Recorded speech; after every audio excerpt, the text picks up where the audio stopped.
So the AI in Killzone 2 is a natural progression from the AI in our previous games. We started off with the original Killzone game, then it was developed further for Killzone Liberation, and then Killzone 2 is the sort of natural culmination of everything that's gone before. So, for example, you have the riflemen, who are the enemies who stand off and pin the player down in cover.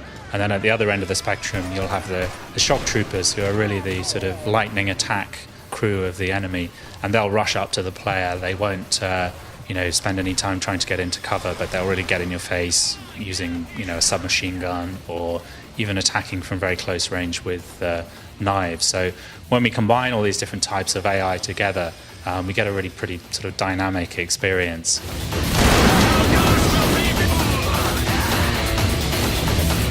What we've really tried to achieve is something, a situation where each time you play through each encounter in the game, if you play through it several times, you won't really see the same things happening twice. So there's a lot of sort of dynamism in the way that the AI can respond to the environment.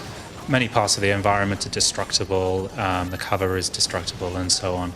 And we've developed an AI that can deal with all these sort of changing aspects. So something different happens each time, and in the way that they can use the environment, they can jump over railings, open doors, climb up and down ladders, and so on. But then there's new stuff that people won't have seen before, especially from if anything, from the player's perspective, with the lean and peak system that we've developed, and that's reflected in the way that enemies use cover and so on. So yeah, I'm hoping you should see some pretty cool new stuff.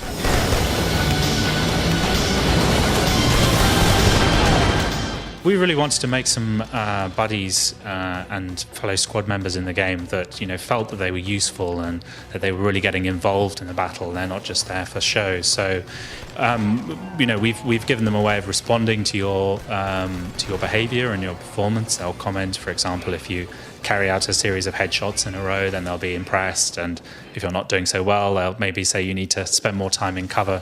And so it's all in all, it feels like these guys are not there, as you say, you're not babysitting them. They're going to be, holding their own and quite often save your skin.